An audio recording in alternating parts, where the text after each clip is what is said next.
Hi, everyone, and welcome to the Illustration Department podcast. My name is Giuseppe Castellano. In this podcast, I talk to folks in illustration, graphic design, publishing, animation, and other creative fields about their work, the lessons they've learned, and the bumps and bruises they've experienced along the way. In this episode, my guest is award-winning illustrator Ezra Gonzales. As an illustrator, winning an award or being recognized in any way offers oft-needed validation. But validation should first come from yourself and not from others. Among other topics, Sarah shares what the Ezra Jack Keats Award brought to her creative practice. We discuss why choosing between traditional media and digital media is not an either-or. And Sarah tells us what piece of very good advice she has taped to her wall. I hope you enjoy our conversation.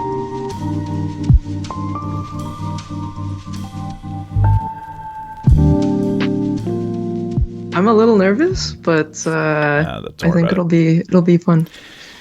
Sarah, I'm always nervous, so that's good to know. Yeah, not the only one. You always sound amazing. I was listening to a bunch of episodes before this, like last week, and I was like, "Oh, everyone sounds so eloquent, so smooth." Sarah, that's the magic of editing. Oh, that's amazing. Yeah. Okay.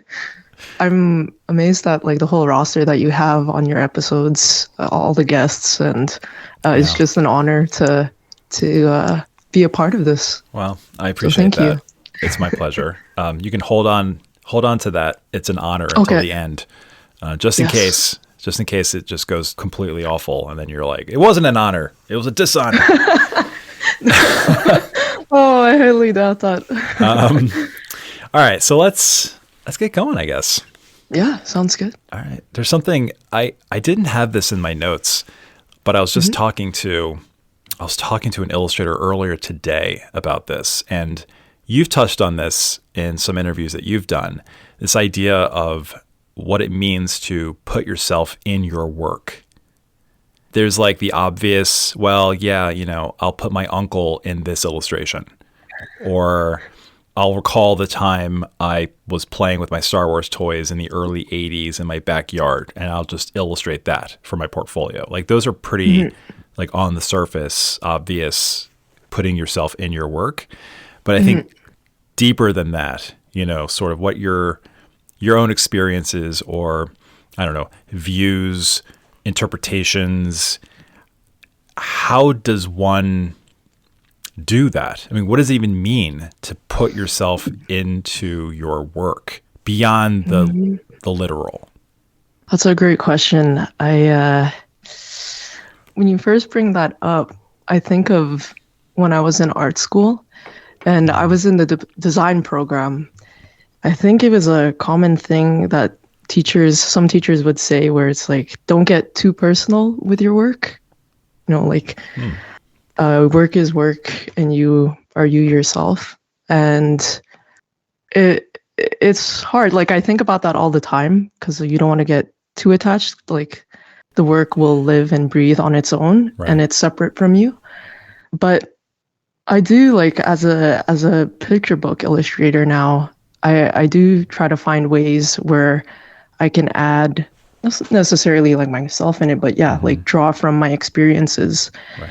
I think the main thing is thinking about questions to ask yourself, like, how can I draw from my experiences, like, in terms of, for instance, like perspective. I'm going to take, for example, like The Only Way to Make Bread. Yep. And that book I illustrated, and how I drew from, like, my nieces and my nephews, like my family, and thinking about how when we're in like a kitchen together, what's everybody doing, and just being an observer of not only things in your life, but like people around you, and putting yourself in their shoes, and also thinking about empathy in that regard.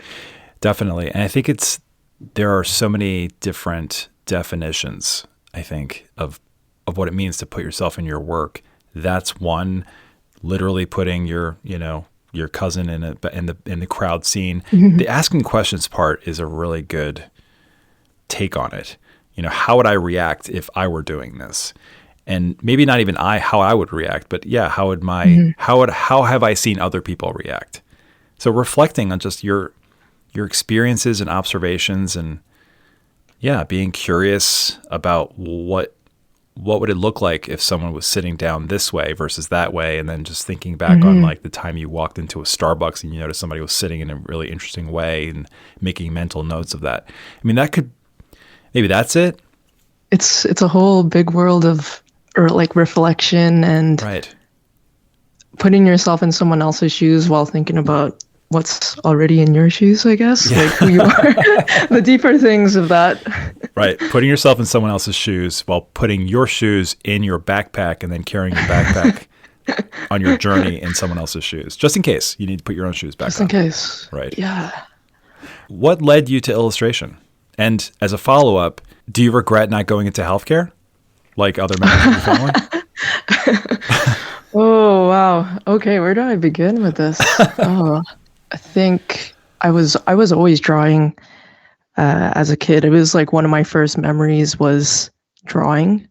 And one of my earliest memories is I recall my mom, I was drawing or writing something, and then she was helping me. And I had my pencil in my left hand, and she switched it back. She tried to switch it to my right hand. Yep. But I would always switch it back to my left hand. Sorry that I was digressing there. No, that's my mom did the exact same thing. Are you left-handed as well? I should have been. And it was because in Italian culture, like left relates to the devil in their culture. Yeah.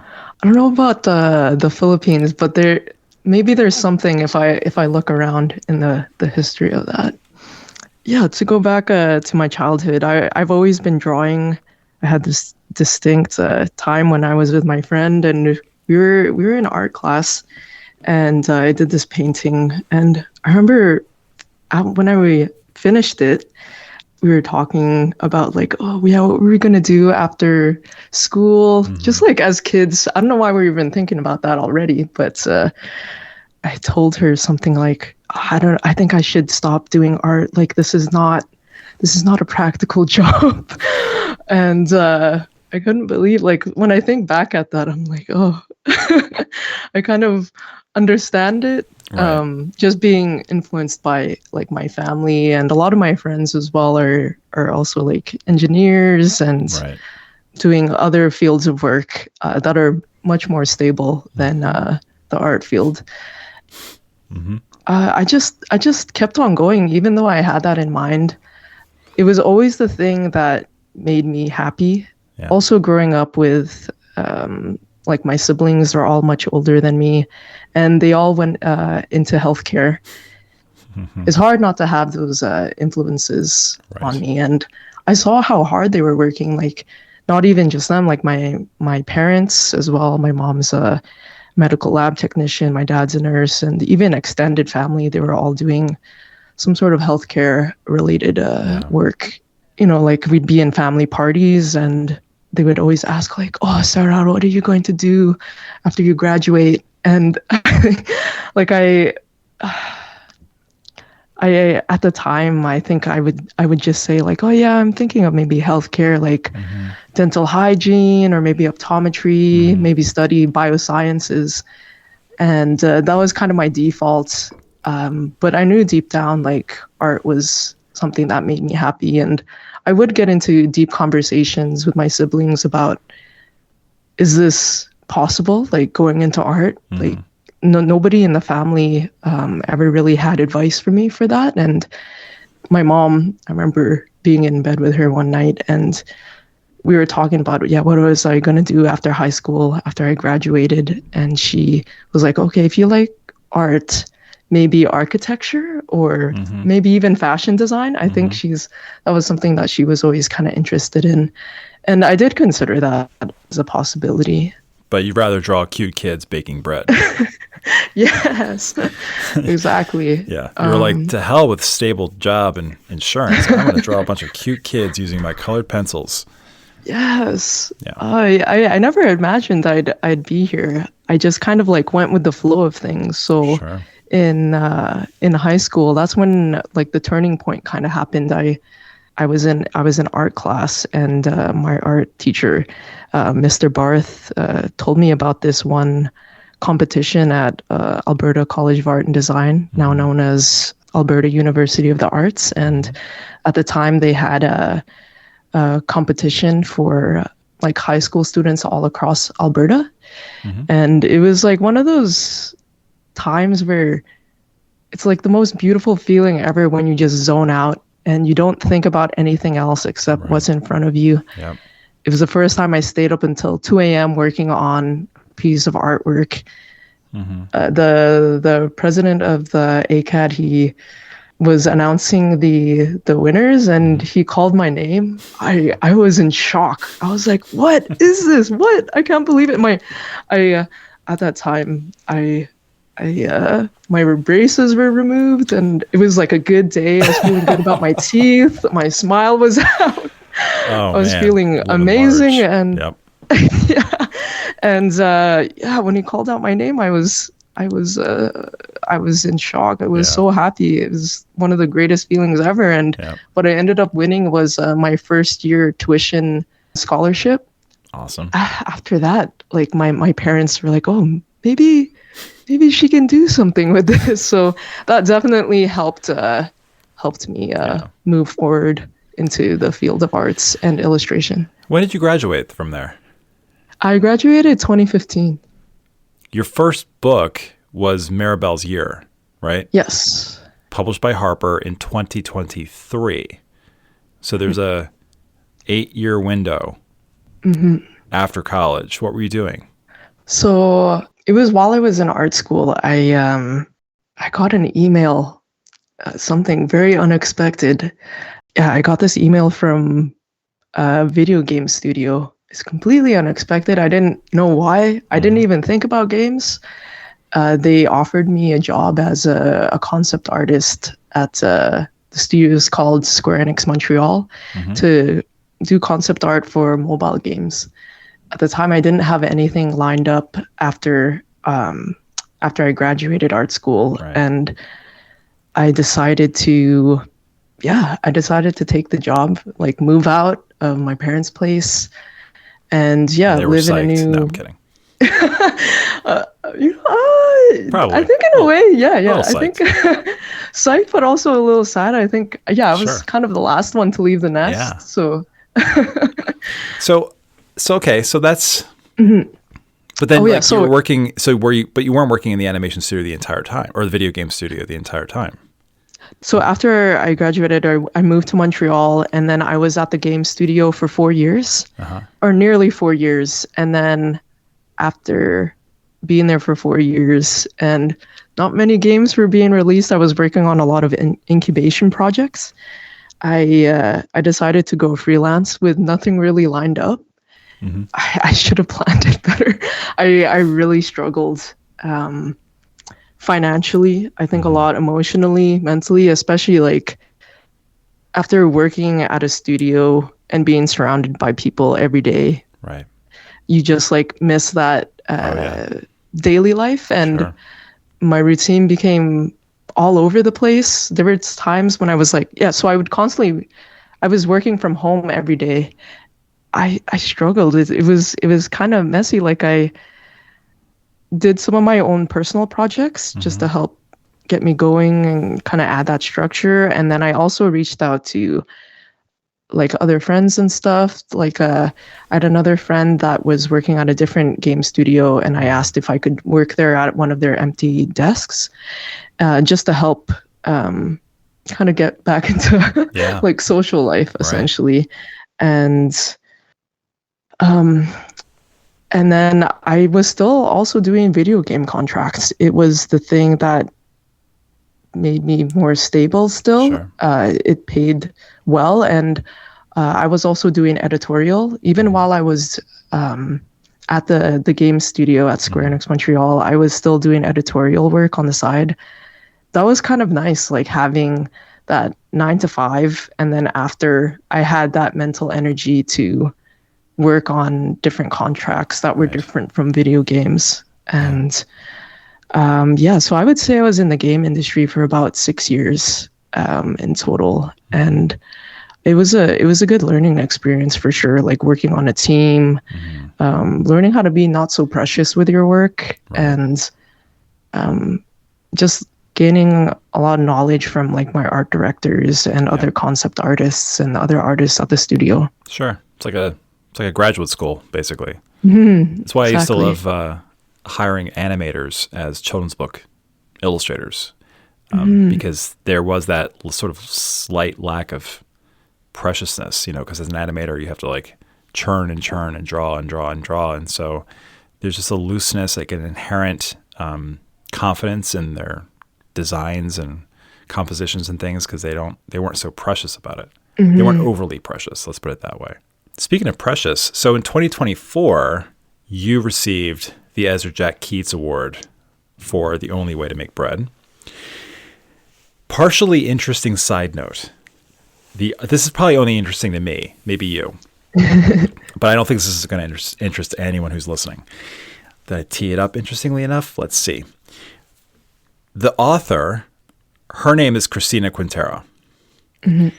Not to be confused with my former associate art director when I worked at Penguin and current brewery in Brooklyn owner, I think she still is, Cristina Quintero. What? A totally different Christina.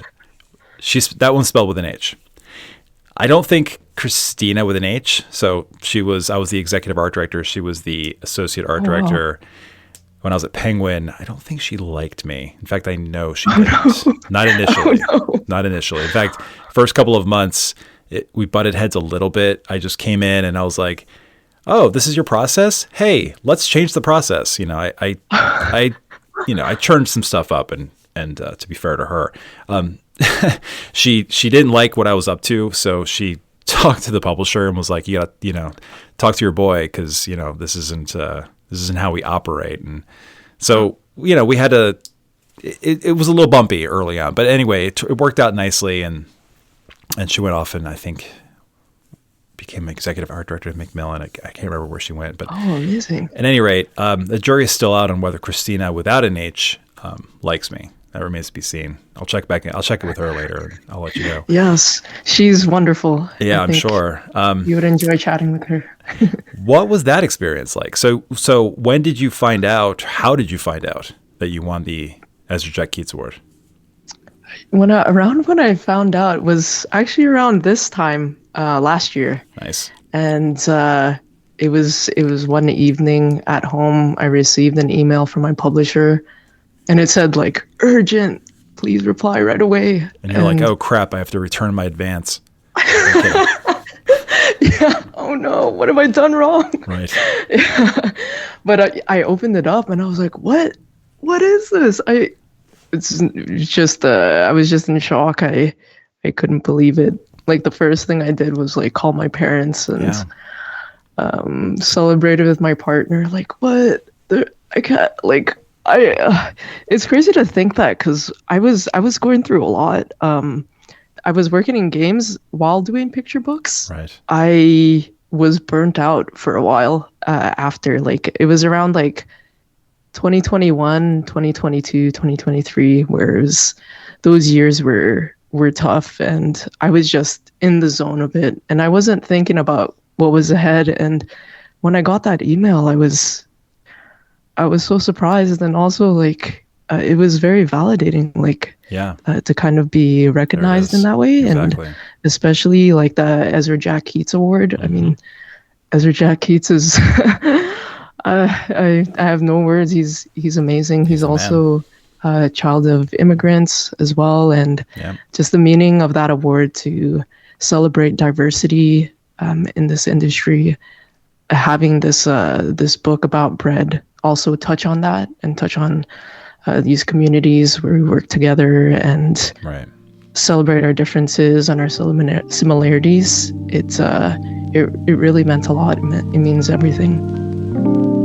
This podcast is produced by the Illustration Department, a global leader in online education for illustrators. Visit illustrationdept.com for offerings like mentorships and portfolio reviews, testimonials, our alumni showcase, our best-selling Substack, and more. That's illustrationdept.com. And now, back to our conversation. There's an Ezra Jack Keats story that I, as a dad, love. And this sort of applies a little bit to most artists' experiences with their parents or just whoever's looking after their best interests. When you say, like, I want to be an artist, and they respond with, you sure about that? So Keats is a kid, right? He's a teenager. Mm-hmm. And his dad was, if I'm not mistaken, a waiter. To scare his son into doing something practical, Keats's dad brought him art supplies, but he lied and he said that he got them by trading food with the starving artists on the street. Yes, I heard about this. And then after his dad died, Keats is still a teenager at this point, mm-hmm. and he found a bunch of clippings of all of the awards that Keats had won. Secretly, he was so proud and so happy about his son being an artist. Isn't that great? So beautiful. I remember reading that or listening to that, and I don't know if it was like in his wallet, or maybe Keats had discovered it, maybe like in his drawer in his desk or something. But he found a bunch of clippings, and he didn't know that that's what his dad was doing. Mm-hmm. Yeah, kind of awesome. It is amazing. Like, I think when I think about my parents, of course, like they've always been supportive, and even though they don't understand what I do fully, they've always been very, very loving, and would always be encouraging whenever I'd like give them a drawing. Or I recall this one time with my dad. I when you're a kid, you're just making a lot of art, and there was a lot of things that I would just throw away. I remember throwing away these still life drawings that I did. Like the next day, I saw them up on the garage wall, and I was like, "What? What are those? What are these doing up here?" And whenever I go back, it's cringy, but also heartwarming to see that my dad has put like all my art school projects up on the wall, kind of like a salon style. Love it. And to go back to Ezra Jack Keats, like it means everything to kind of to get that.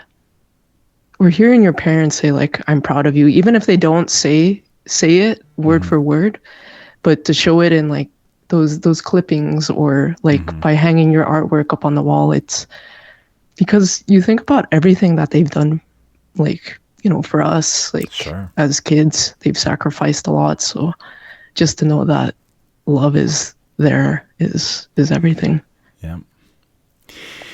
In an interview in 2019, so this is before you broke into your children's publishing career, one of your dream jobs, you said, would be to illustrate a family recipe book. Do you remember that? I think I do recall this. I think it was for like a sci-fi, like Strange Horizons. It was. That is correct. Yeah. That is correct. Yes. So was that a coincidence, or did your agent communicate that wish with potential publishing clients, which is, by the way, a thing? I don't know if she did or not, actually, but if it's not, then it's an amazing coincidence. A crazy coincidence. That it came true.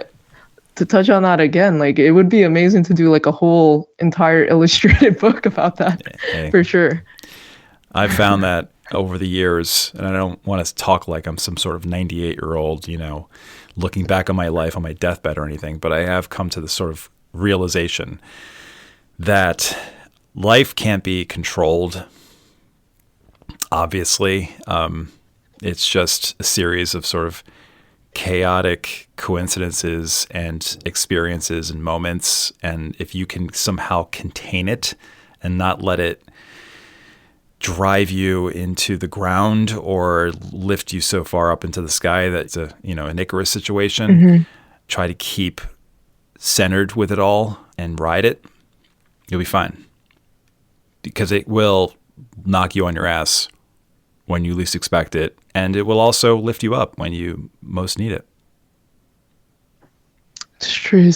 It's go with the flow. End of speech. No. It's true, though, man. It's true. That was a great bit. Thank you. So speaking of chaos, you work with colored pencils. No, I'm kidding. But you do work with colored pencils. It's one of a variety of media that you use. My color pencils is like my secret love, man. I love oil paints. That's my first, really, when I want to sit down and do some art, I'm either doing a pencil drawing or oil painting. But colored pencils, there's something about colored pencils that I just love the smell of it. I love the feel of it. I just feel like I make fewer quote unquote mistakes when I'm working in color pencil, because you really have to be methodical. It's all about building and layering and glazing, and you can get some really soft tones, almost like watercolor. You can get some hard tones, almost like pen and ink. I mean, colored pencils just needs to get a little bit more respect in everyone's mouths. But here's what I'm trying to get at. The way you do it, your color pencil work is such a subtlety to it. It's warm, it's quiet, but it's not drab. It's colorful, but your palettes aren't like obnoxiously composed. It's just a lot of what you're doing with your color pencils really speaks to me because it's so beautiful. Do you ever get pushback, though, on your use of maybe not just colored pencil, but just traditional media in general? Well, first, thank you for the kind words. My pleasure. But what do you mean about pushback? Well, when I talk to illustrators, often, is this true? Is it often or from time to time? I think it's more like from time to time. I'll hear an illustrator say something like, well, I heard that you're not supposed to work in traditional media anymore. Or they'll say something like, someone told me that publishers prefer digital media because it's quote unquote quicker, which that's debatable, or easier to reproduce, or cheaper because you don't have to scan anything, which, okay, I can see that maybe. But has anyone ever, art director, editor, someone working in publishing, maybe your agent even, has said something like, maybe you should work a little bit more in digital media? Or have you not even heard about this? Actually, I have not heard about this, like from anyone in the publishing industry or my agent. I think if Sarah? Well, I have heard about, like, not just in publishing, but like in the broader scale of like the art industry. I have heard about that.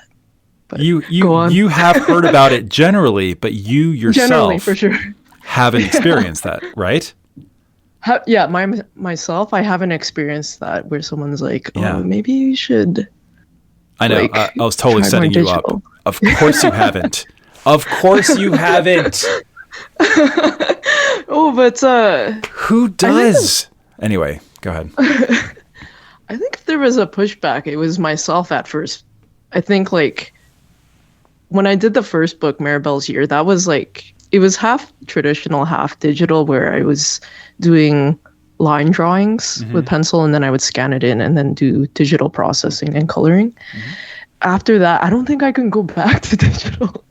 It's just like after working in like 8 years doing digital media and still like doing traditional on the side for myself, just the process of pushing color in front of you and not in a screen is like no other.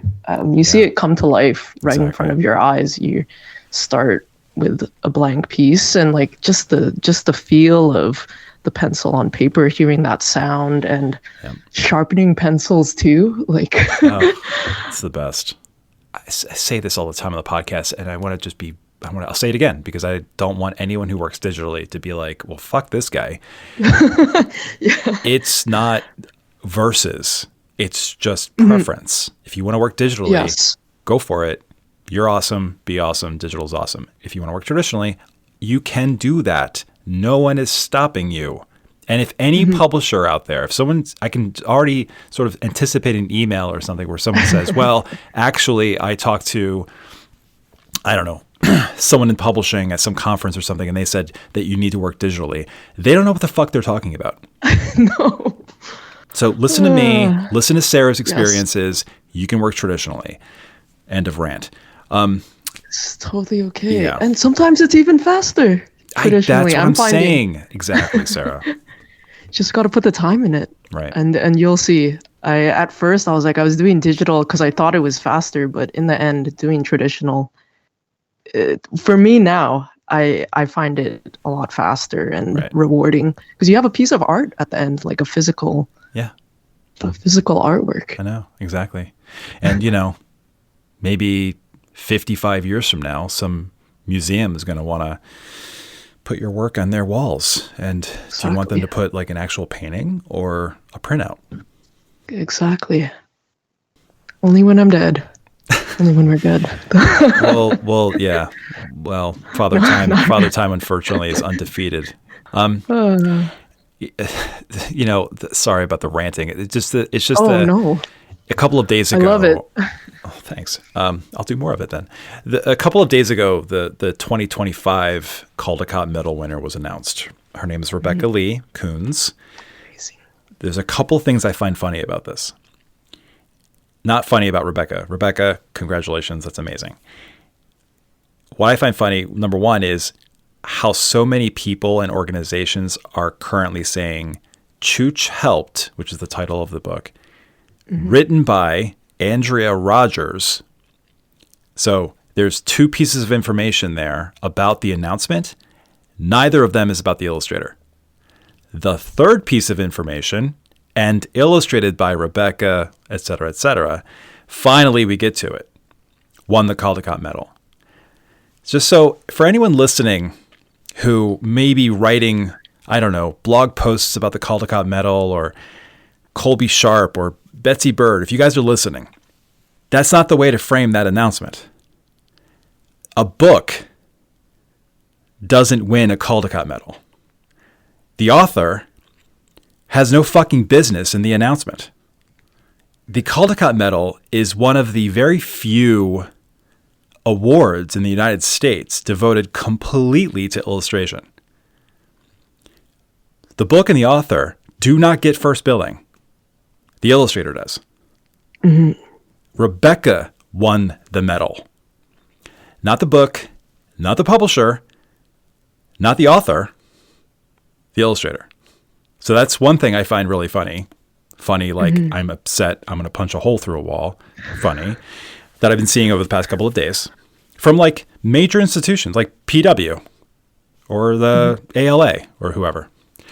The other thing I find funny, this ties back into like, our conversation about digital, traditional, whatever, is when the Caldecott Medal book is announced, it almost always goes against the grain of like what conventional wisdom is or conventional insights are about illustration, about how to be a children's book illustrator.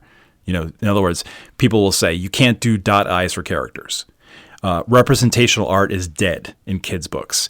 They'll say you need a social media presence if you want any chance at success in publishing. No. You can do dot eyes. You can have palettes that don't look like they belong on junk food packaging. You can work representationally, and like you don't need a social media following because Rebecca doesn't have one. See what I'm saying? Like the Caldecott book proves all of that wrong. And this happens every year. Like a couple of years ago, Hot Dog won. At the time, people were talking about like, oh, you can't have illustrations that, kind of lean more on the cartoony side. And then Hot Dog won the Caldecott. See what I'm saying? Who's saying this stuff? Oh, dude. Sarah. Oh, man. I remember like when sometimes I'm in my own bubble. Sorry, go on. Like when Jason Chin won the Caldecott for watercress. Yeah. At that time, people were like, oh, no, you can't do representational art and watercolor is dead. You can't do watercolor. And then watercress wins. So I guess what I'm trying to say is for people listening, maybe just pay attention to the books that are winning the awards and not to the people at these conferences and wherever who are saying all of this bullshit. Why am I in such a bad mood? I'm actually in an incredibly good mood. Why am I? Sorry, listeners. Sorry, Sarah. This is not fair to you. I shouldn't be like ranting at you like this. I think this is. You say it's not good, but it is good. It's a fiery kind of good. It's inspiring though, because it's true. Yeah, I guess my fieriness got me in trouble when I was a younger designer Because I used to yell at not yell, but I used to get upset with the copy editors. Like, no, I don't want to put that sentence there. The sentence goes here. Ugh, sorry. Yeah, anyway. It's important to have a perspective, though. Yeah. It's one that matters. It's. I can have this. I can be this fiery because I no longer work in publishing, so I could just, I can just spill all the tea and go off. Yeah, do all the things. Yeah. I feel like I've been talking for like 27 minutes and I haven't asked you a question. Oh no, don't worry. I think this is great. No, this is like, I think for Caldecott, like, it's so prestigious, and to kind of hear what you were saying about like how the illustrator isn't mentioned first, and it's a award for illustration. Yeah, exactly. And that is infuriating. I'm sorry that you're ineligible to win that, though. I know. I was gonna tap into that. I'm like, I feel sad. I can't win that. I'm Canadian. Well, Darn it. You might in a couple of months. Well, you'll become. Wait, are they extending it? You'll become the 51st state. We're gonna. Oh no! We're adopting you guys. Oh, don't even get me started on that. Oh my god, no! Look on the bright side. All Canadian illustrators will be eligible to win the Caldecott. Somewhere Sydney Smith is like, oh, I can't wait. No, I'm kidding. I'm kidding, Sydney. I'm just kidding. Oh man. Oh God. Scary. God help us all. Hey. Silver lining. Hey. Yeah. Again, I still haven't asked you a question. Okay, sorry. Let's go back. Let's reel it in. What can I ask you? Oh, I love hearing about this, though, honestly. Oh, thanks. Maybe I'll ask you about how the mafia has like totally screwed Montreal's infrastructure because the cement is all crumbling. Something about kickbacks. I don't know. I honestly wish I knew more. I should look into it, but it's just every day, like, or whenever I go out, there's always somewhere that's under construction. And after living here for 10 years, it's like I'm not. It's just why? Like, what is this? Like, you like renovated this years ago, and then you're tearing it all up again. Like, why are we doing this? I don't get it. I'm told there's has something to do with the mafia has its fingers in this pie, and they got the contracts, and then they used like really terrible materials to purposely, maybe to save money, maybe. Sorry, I just heard a knock at the door. I think it might actually be a mafioso. Telling me to stop talking about it. Just kidding. His name's Vince, which is the name of like 18 of my cousins. Anyway. Vince. That's a good name. That's a good name. I visited Montreal once for a conference, and the person who was taking me around was telling me all about it, and I was fascinated by it. I was like, oh my God, I need to know more about this. And I also felt like I needed to apologize a little bit for my people. It's okay. I think it's endless, this thing. I don't think it'll ever end. Doesn't sound like it. Yeah, not in my lifetime. Well, speaking of ending, so we do have folks listening who do not care about the Montreal's infrastructure or the mafia or my ranting. What would be one piece of advice or, a little bit of insight or something that you've learned over the years that you'd like to share with them directly? It's what I have taped up on the wall right in front of me right now. Mm-hmm. And it's this piece of tape that I wrote, one thing at a time. And that's focus on what's in front of you and be in the moment. As someone who likes to do a lot of things in life and work, just remember that everything doesn't have to be done right away. Be patient. Good things take time. To add another little tidbit, it's thinking like, if you can do something within a minute or so, just do it. Whether that's like refilling your water, doing a quick stretch, throwing your collected pencil shavings, these little things can make a difference on your daily life.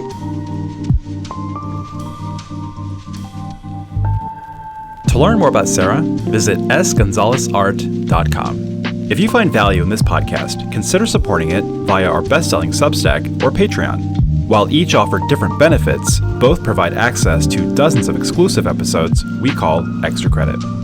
You can find links to both on our website or show notes. Thank you so much for listening. Until next time.